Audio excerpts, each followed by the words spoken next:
Do you ever look back at events like 9/11 where we took 15 pages or 17 pages out of the 9/11 Commission report to protect Saudi Arabia and things like that? And people on the 9/11 Commission have said that it was set up to fail, and Bush and Cheney would only testify in a closed session together, sitting next to each other.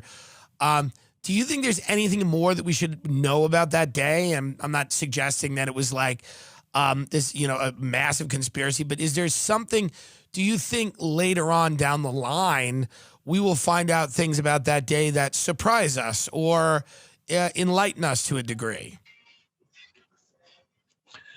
I mean, I think you kind of have to pick and choose your battles as like a public person, right? Yeah. Like there's certain things that you fight for, and then other things you say, I'm going to leave that alone, right? Right. 'Cause we all have like finite energy and whatever. Right. But here's what I will say is that why is it? Someone tell me why it is. I've been asking this question for years and no one has an answer. That 60 years after the assassination of John Kennedy, 60 years, most of the files in the CIA about that event are still classified. Like even though everyone involved is dead, right? What conceivable rationale is there for continuing to conceal that?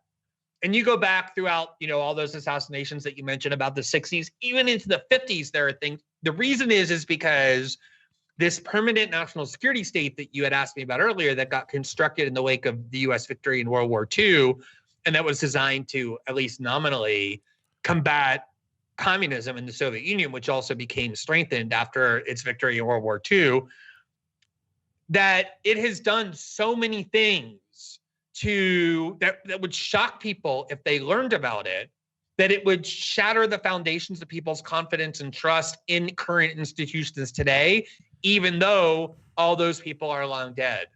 So I don't put anything past the U.S. government in all of these big events.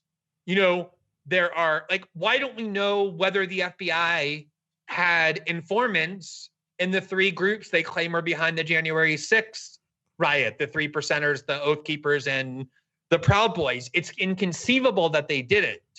Right. Of course they were monitoring those groups. We know that the leader of the Proud Boys had already served as an informant to the FBI.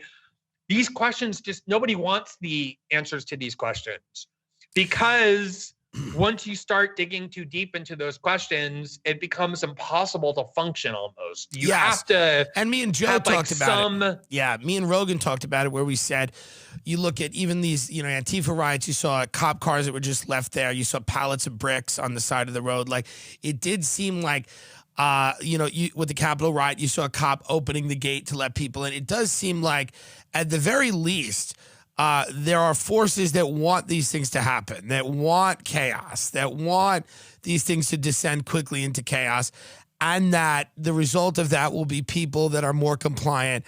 And you look at that, and even with, the Boston Marathon bombing, the FBI knew who these two guys were, and Russian intelligence said, we told you who they were. Then the FBI came out and admitted we knew who they were. They were allowed to travel back and forth to Dagestan.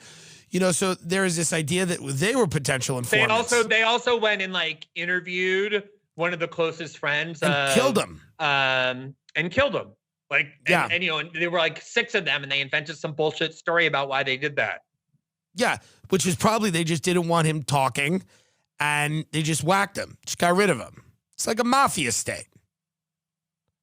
Yeah, and I mean, you look at, if you look at what are the effects of January 6th? The effects of January 6th are that the Capitol Police got $2 billion more because the Democrats voted to give them more. There's a new domestic war on terror. There's a new war on terror, the same one that we had for the last 20 years after 9/11, but this time directed inward, domestically, at quote, domestic extremists. All of those agencies, right? Who else scares Americans? Putin doesn't scare Americans. ISIS is gone. Al-Qaeda is old.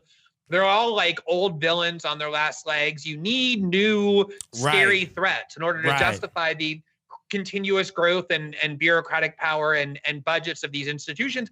And now you have it. You have right-wing extremists, white supremacists, whatever you want to call them, very similar. People forget that, like, after the Oklahoma City bombing in 1995, which also has its own questions about what the FBI knew and all that, immediately arose a very similar narrative. Like on the cover of every magazine, Time Magazine, Newsweek, goes in where it was like, white supremacist militias are this huge danger. And this is when the internet was first starting to emerge as a real force in American life. And the Clinton administration's primary demand in the wake of Oklahoma City was to have backdoor access to all encryption so that nobody could ever use the internet to communicate in a way that was off limits or out of reach from the US government. Each one of these incidents always strengthens the power centers that are constantly involved in some way.